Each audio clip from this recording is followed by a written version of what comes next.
Hello everyone, मैं विनोद स्वरूप, आपका language coach. New way of learning, easiest way of learning के आज के इस वीडियो में आपका स्वागत करना हूँ। आज के वीडियो में हम लिटरेचर को डिस्कस करेंगे, जिसमें 10th क्लास के बोर्ड के एग्ज़ाम शुरू होने वाले हैं। तो हम क्विक समरीज सभी लेसन्स की एक एक करके देंगे, जिसमें फर्स्ट फ्लाइट की बुक हमने पहले उठाई है। Lesson number 1, letter to God. सबसे पहले हम इसे हेडिंग्स वाइज देखते हैं। सबसे पहले इसमें सेटिंग आती है कि स्टोरी की सेटिंग क्या है। The story is set in a remote village in a rural area. गांव की स्टोरी है। गांव के एरिया में एक रिमोट विलेज है। रिमोट विलेज मतलब जहां कोई भी सुख सुविधाएं ज़्यादा नहीं होती हैं, बहुत दूर, शहर से या कम्युनिकेशन से बहुत दूर है वो। तो ऐसे विलेज की ये स्टोरी है। इसमें कैरेक्टर्स कौन कौन है। Then Lencho, a poor farmer, is the main character of the story. इस स्टोरी का सबसे मेन कैरेक्टर है लेंचो, जो एक पुअर फार्मर है। दूसरा है postman, he also plays a significant role. उसका भी रोल कम इम्पॉर्टेंट नहीं है। तो इसके कैरेक्टर्स दो हैं, मेन कैरेक्टर्स। और उसके बाद इसमें आ जाता है हेल स्टॉर्म। हेल स्टॉर्म में क्या है, Lencho's crops are destroyed by devastating hail storm, leaving him in despair. मतलब लेंचो की पूरी फसल बर्बाद हो जाती है, डिस्ट्रॉय हो जाती है एक बहुत ही विनाशकारी तूफान में, ओलू में। और लीविंग हिम इन डिस्पेयर मतलब उसे निराशा से भर देती है। मतलब उसकी सारी फसल नष्ट हो गई है, उसके पास अब पूरे साल भर का जो भी अर्निंग का सोर्स था वो ख़त्म हो चुका है। तो अब इस स्थिति में जब पूरे साल की उसकी मेहनत बेकार हो चुकी है, पूरे साल की, आने वाले साल की और कमाई पूरी खतरे में है, देन उस ओले की वजह से तो वो निराश हो जाता है। द बिलीफ इन गॉड, उसका विश्वास है भगवान में, उसका भगवान में बहुत गहरा विश्वास है। Despite the disaster, Lencho maintains a strong belief in God's benevolence and decides to write a letter to God asking for financial help. मतलब भगवान की स्थिति में, मतलब भगवान के होने में उसका इतना गहरा विश्वास है कि इतने विनाश के बाद भी, इतनी स्थिति खराब होने के बाद भी, इतनी निराशा में भी उसका विश्वास डगमगाया नहीं। और वो डिसाइड करता है कि वो भगवान से मदद मांगेगा बाय राइटिंग अ लेटर। मतलब इतना मेहनती होने के साथ साथ, एक फार्मर होने के साथ साथ, मतलब उसका भगवान में इतना विश्वास है, वो इतना इनोसेंट है कि वो ये नहीं जानता कि लेटर भगवान तक पहुंचेगा या नहीं पहुंचेगा। तो यहाँ ये चीज़ उसकी इनोसेंस को शो करती है। और हम जब पढ़ते हैं, पढ़ाते हैं, तो बच्चे थोड़ा सा फ़न लेते हैं कि मतलब उसे इतना भी नहीं पता है। मतलब that is the way of innocence. मतलब जैसे छोटे बच्चों में इनोसेंस होती है, वैसे ही। अब आता है मेन लेटर। उसने लेटर में लिखा क्या, Lencho's letter is address to God and is delivered to the post office. मतलब वो एक लेटर लिखता है जो कि जिसमें एड्रेस के नाम पर, उसे भगवान का एड्रेस तो पता नहीं है, तो वो केवल गॉड लिख देता है। And delivered to the post office, और पोस्ट ऑफिस में वो डिलीवर होता है लेटर। और पोस्ट ऑफिस वाले ही तो उसे आगे फॉरवर्ड करेंगे जिस जहाँ भी भेजना होगा। The postman's dilemma. पहले तो पोस्ट मास्टर एंड पोस्टमैन बहुत हंसते हैं उसके इस लेटर को देखकर कि अजीब आदमी है और इसे भगवान के बारे में पता ही नहीं है कि, और अच्छा, इतनी नौकरी करने के बाद उन्हें भी ये नहीं पता है कि ये गॉड का एड्रेस क्या है और ये लेटर डिलीवर कहाँ करना है। They also don't know.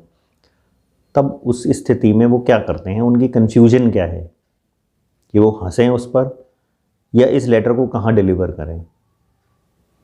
Then the postman is perplexed about how to handle the situation. वो कंफ्यूज्ड है कि इस सिचुएशन को कैसे डील करें, हैंडल कैसे करें।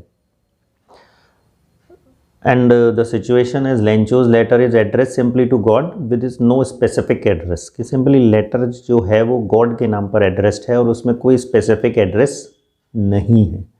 तो अब ये स्थिति खराब है कि वो कहाँ पर उसे डिलीवर करे। नेक्स्ट आता है कम्युनिटी जेनरसिटी। इसमें यहाँ पोस्ट ऑफिस के एम्प्लॉई या पोस्ट ऑफ मास्टर जो भी है, उनकी एक कम्युनिटी जेनरसिटी है, एक सज्जनता है। उनका अपना एक मानना है कि अगर उस आदमी को ज़रूरत है, उन्होंने उसका लेटर पढ़ा और उसकी ज़रूरत को समझा, जिसमें उसने 100 पैसेस की डिमांड की है भगवान से कि मेरे को पैसे चाहिए जब तक कि मेरी नेक्स्ट क्रॉप जनरेट नहीं हो जाती, और तब तक खाने के लिए प्लस नई फसल को बोने के लिए।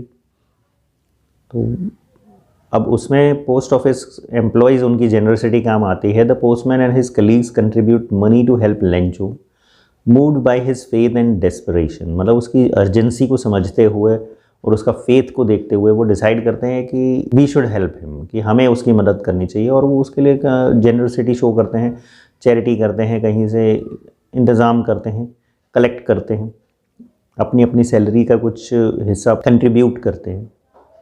एंड द मिरेकल, मिरेकल क्या होता है? Lencho receives the letter claiming to be from God containing money.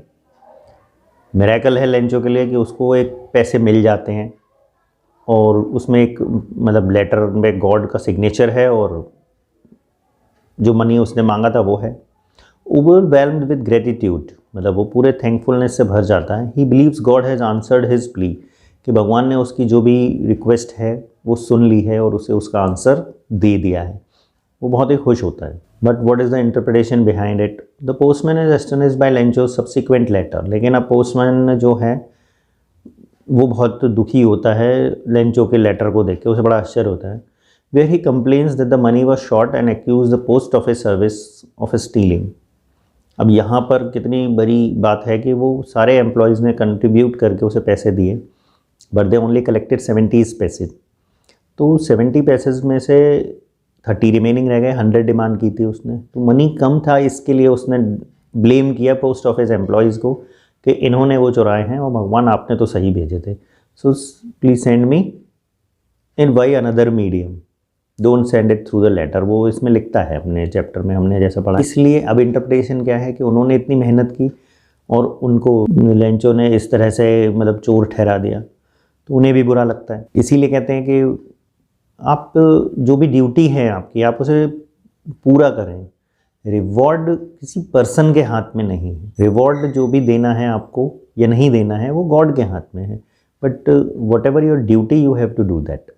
तो इसमें पोस्ट ऑफिस एम्प्लॉयज़ ने अपनी ड्यूटी की, बट लेंचो ने उसे नहीं समझा, क्योंकि लेंचो को तो पता ही नहीं है कि ये पोस्ट ऑफिस एम्प्लॉय नहीं। लेंचो ये सोच रहा है कि ये गॉड ने भेजे हैं।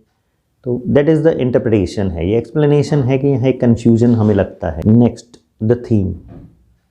कई सारी थीम्स इसमें एक साथ प्ले करते हैं, जैसे the story explore the themes of faith. एक तो भरोसे की, लेंचो का विश्वास है भगवान में। नेटिविटी, आपसी भाईचारे की, एक दूसरे के लिए हम हेल्प करते हैं, काम करते हैं। Human compassion, Daya. And the complexity of interpreting divine intervention. अब इसमें एक कॉम्प्लेक्सिटी आ जाती है कि इसमें गॉड इन्वॉल्व है।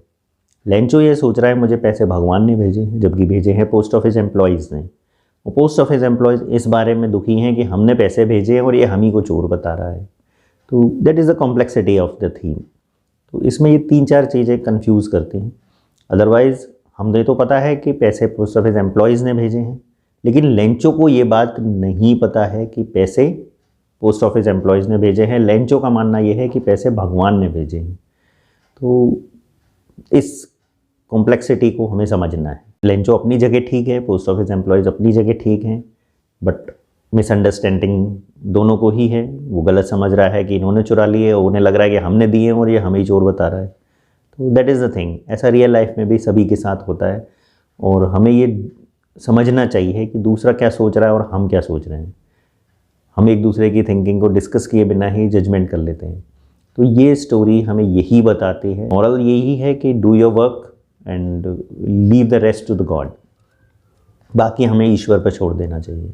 ये लेसन आपको क्लियर हो गया होगा। इन केस अगर कोई प्रॉब्लम है, drop in the comment box. I will try to answer all your queries. Keep learning, keep sharing and do comment, like the video as well. Thank you.